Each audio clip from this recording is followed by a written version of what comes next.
Le Nouveau Testament mentionne une seule fois, aux temps apostoliques, l'existence d'une diaconesse appelée Phébé en service dans l'église de Sancréès à Corinthe. Mais la Bible ne donne aucun détail sur ses attributions et sa fonction au sein de la dite église, qui d'ailleurs comptait d'autres diacres en exercice.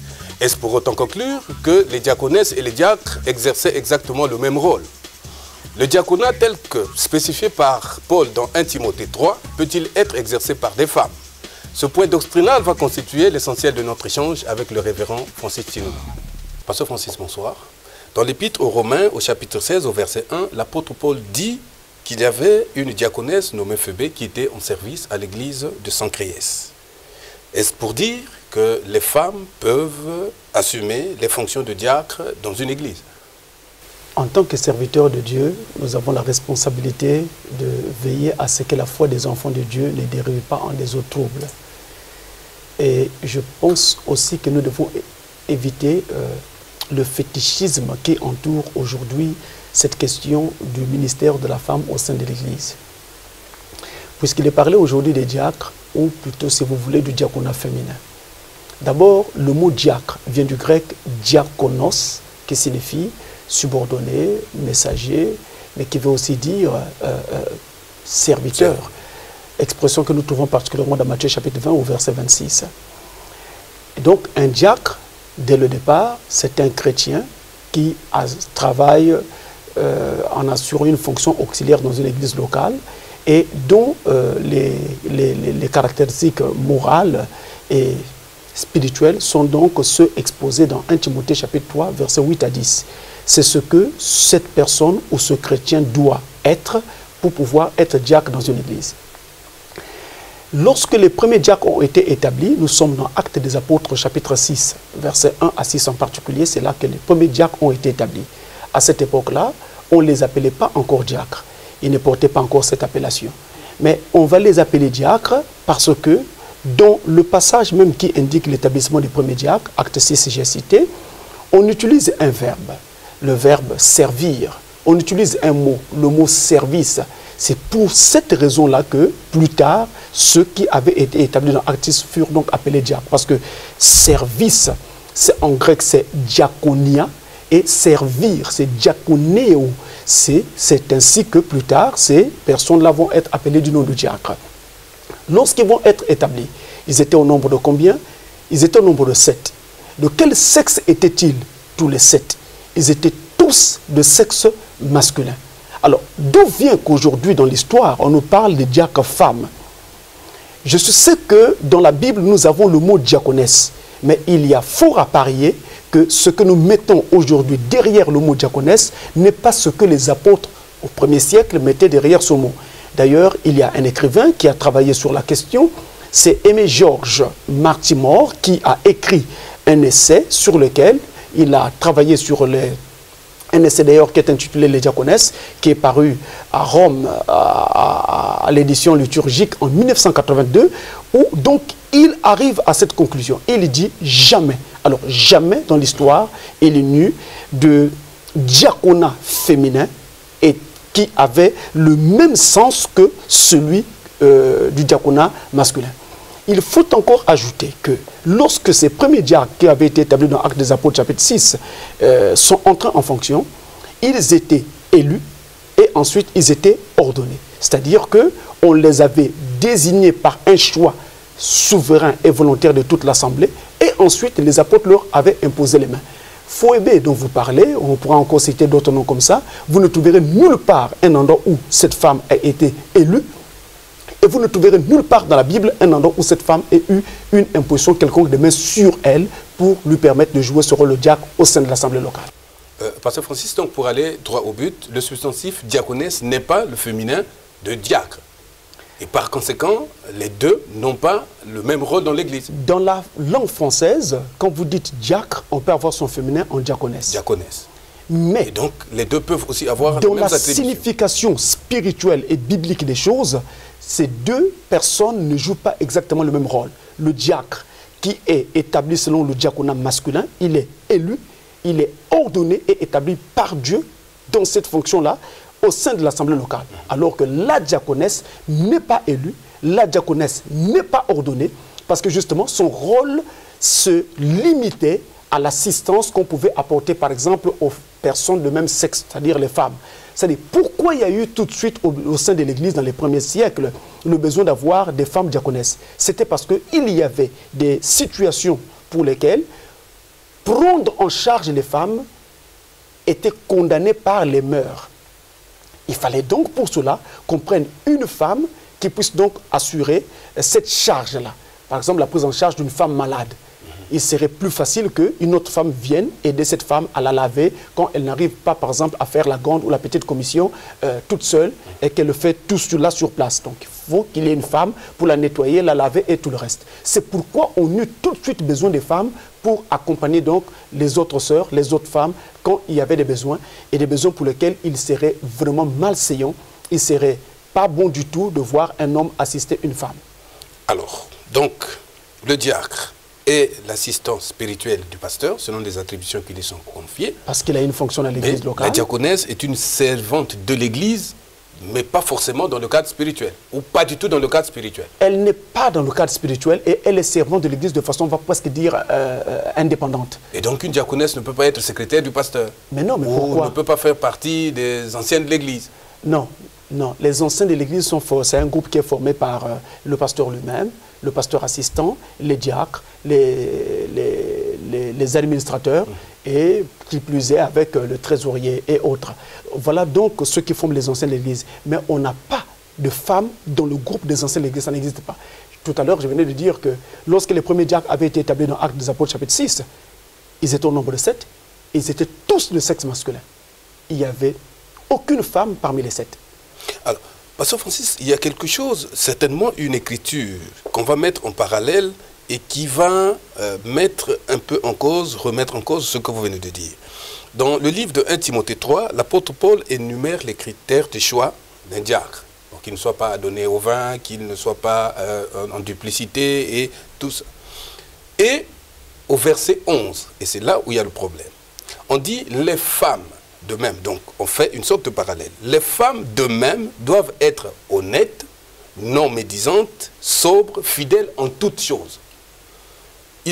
Donc dans ce même passage, donc au verset 10, on parle des qualités recommandées au diacre.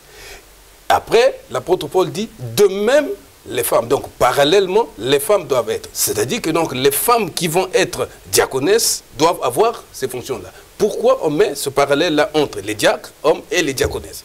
C'est pourquoi je disais d'entrée de jeu qu'il fallait éviter le fétichisme des interprétations des églises au sujet de cette question de diaconesse. Nous sommes en plein fétichisme, là, si vous l'appelez comme ça. Maintenant, regardez, oui. Le texte que vous êtes en train de citer parle de lui-même et il est clair. On parle des attributions relatives aux diacres, pas aux hommes, aux diacres. Et ensuite, on dit les femmes de même. Alors, regardez très bien, on ne peut pas comparer l'incomparable. On parle des diacres et à côté on parle des femmes. Les diacres, c'est une fonction. Alors que les femmes, ce n'est pas une fonction. Oui, mais le problème c'est qu'on met cette notion-là en parallèle. Mais il y a une sorte de parallèle qui est établi là. Est-ce que ce n'est pas là pourquoi que vient le Paul problème? voulons, d'après le fétichisme des interprétations que nous avons, pourquoi Paul voulons parler des femmes diacres ou diaconesses, n'a-t-il pas dit que les femmes diacres, que les femmes diaconesses, que les femmes qui veulent aspirer au diaconat? On peut avoir une construction elliptique mais pour non. ne pas reproduire, le mot diacre. Voilà Puisqu'on a déjà parlé des diacres, et donc si les diacres femmes sont aussi appelées à exercer, qu'elles ne soient pas médisantes, qu'elles soient fidèles en toutes choses. Voilà pourquoi je voulais dire qu'au départ, on commence par parler des diacres, qui ne doivent pas être ceci, qui ne doivent pas être cela, et on sort en disant les femmes aussi. Mais femmes, quelle femme? Parce que diacre, c'est une fonction. Femme n'est pas une fonction. Il s'agit là des femmes et des diacres. Et d'ailleurs, si vous voulez le comprendre, commencez la lecture depuis le haut. Parce que c'est toujours comme ça avec la Bible. Il faut commencer depuis le haut. En haut, on dit que toute personne qui veut travailler dans la maison de Dieu doit être d'abord capable de tenir correctement sa propre maison. Oui. S'il ne peut pas tenir correctement sa propre maison, il ne peut pas travailler dans la maison de Dieu. Si le diacre doit travailler dans la maison de Dieu en tant que diacre, un fonctionnaire dans l'église en tant que au service de Dieu, il faut également que sa maison soit bien tenue. Et donc, voilà pourquoi on dit que même sa femme doit avoir un bon témoignage. Même sa femme. Donc, les femmes dont on parle, il s'agit des épouses de ces diacres-là. Et non pas des diaconesses. Ah. Et d'ailleurs, notez, quand on établit les premiers diacres, nous sommes déjà dans le livre des Actes des Apôtres. Donc Jésus n'est plus en scène. Et là, il n'y a aucune femme parmi ces diacres-là. Aucune. Alors, Pasteur Francis, la question revient. On va certainement la poser autrement. Il y a des critères qui sont mentionnés pour désigner des diacres. Et quels sont donc les critères sur lesquels on doit s'appesantir pour nommer des diaconesses dans l'Église? Parce qu'on dit, dans le livre des historiens, notamment Flavius Joseph, il mentionne que Phébé était une femme très riche. C'était une grande commerçante et c'est certainement à cause de ses moyens qu'elle a dû prendre pendant plus de 2 ans soin de l'apôtre Paul, qui était en séjour. Bon, ça, je ne sais pas. Mais notez ceci, c'est que pour ce qui concerne les diacres, nous avons des critères précis qui sont naturellement exposés dans 1 Timothée chapitre 3, à partir du verset 8 jusqu'au verset 10, sinon le verset 13. Vous avez également le livre des Actes des Apôtres, chapitre 6, où il est dit clairement que, par exemple, Étienne, qui était un homme rempli du Saint-Esprit et qui était aussi rempli de foi. Donc, toutes ces choses sont autant de critères qui doivent donc concourir pour l'établissement d'un diacre. Mais en ce qui concerne justement les femmes, il n'y a rien de mentionné en ce qui concerne les femmes. Parce que justement, ce n'est pas un ordre établi dans l'Église comme quoi on doit avoir des diaconesses. Ça n'existe pas. C'est pour cette raison que vous ne trouverez aucun critère. Je vous ai dit entre-temps que c'était un rôle qui était presque volontaire. C'est-à-dire qu'il y avait un côté volontaire de la personne qui voulait travailler dans la maison de Dieu. Donc en fait, c'est un élan de cœur. Un élan de cœur. Il venait au service, il venait au secours des autres saints, des autres saintes qui étaient dans le besoin.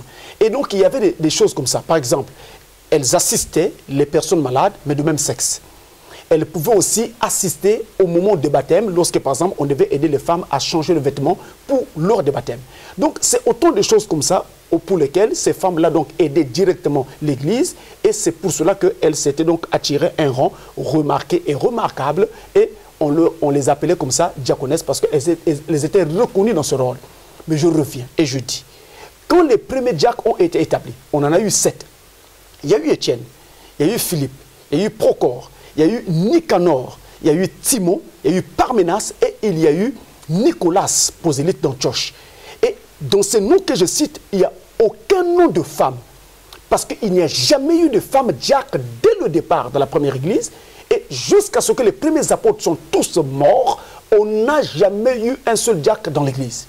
Je reviens encore, les diacres dans la Bible, dans le Nouveau Testament, sont élus par l'Église et sont ordonnés par les anciens. Donc on leur impose les mains et on les établit dans cette fonction. Mais vous ne trouverez rien de tel chez toutes les femmes qui ont porté le titre de diaconesse. Parce que là, il n'y avait aucun rang qu'elles avaient dans l'Église, aucune fonction particulière, si ce n'était qu'une question d'élan de cœur, ou on va même presque dire une question plutôt humanitaire. Alors donc, pour terminer, si une église, aujourd'hui, se tape le luxe de prendre une femme et l'établir diaconesse, vous pensez que cette église est en dehors de la volonté de Dieu? En tout cas, je ne voudrais pas porter un jugement contre une quelconque église ou contre un quelconque pasteur. Mais puisque nous voyons des femmes qui sont au protocole, et puis bon, on les appelle maman diaconesse. En fait, ça existe partout. Ceux qui nous suivent... Toutes les églises qui ont de telles pratiques savent exactement ce qu'elles font. Et je ne voudrais pas ici porter atteinte à une quelconque église. Ce n'est pas l'objet de notre tout simplement dire... Francis, nous voulons, pour rétablir donc la vérité sur son sanctuaire. Pour rétablir la vérité sur son sanctuaire, pasteur Francis voudrait tout simplement dire que je ne partage pas cet avis. Tout simplement. L'avis que je partage. Vous ne le partagez pas parce que... Parce que la Bible ne soutient pas une telle chose. Donc c'est anti-scripturaire, c'est ce que vous ne voulez pas dire. En tout cas, je ne voulais porter aucun jugement. Non, vous ne voulez pas prononcer le mot. Vous ne soutenez pas ça parce que ce n'est pas biblique. Et si ce n'est pas biblique, donc c'est en dehors de la volonté de Dieu. Et donc... Ma responsabilité, c'est de dire ce que Dieu dit. Le reste, je préfère laisser Dieu en être le juge. Pasteur Francis, pour terminer, il y a certainement des femmes qui nous suivent ce soir, qui sont établies ou nommées diacres dans leur église et qui exercent autant que faire se peut cette fonction. Quelle est leur condition devant Dieu? Je voudrais tout simplement dire que ces personnes sont, on va presque dire, elles sont, on va presque dire, bernées. Mais je préférerais dire à ces femmes de poser la question à leur pasteur, de leur montrer pourquoi elles doivent être diaconesses au sein de l'Église. Parce que du vivant des apôtres, aucune femme n'avait été établie diacre dans l'Église. Et chaque fois que quelqu'un prend une position qui n'est pas celle que Dieu a ordonnée, chaque fois que quelqu'un prend une position que Dieu ne veut pas, parce qu'il n'avait jamais établi une chose pareille, eh bien cette personne la rentre dans la mauvaise catégorie. Pasteur Francis, merci. C'est moi. Vous entendrez la vérité et la vérité vous affranchira. Sans doctrine, vous n'êtes pas une église. Sans doctrine, vous n'avez pas de ministère. Vous suivez Canal 7. À très bientôt.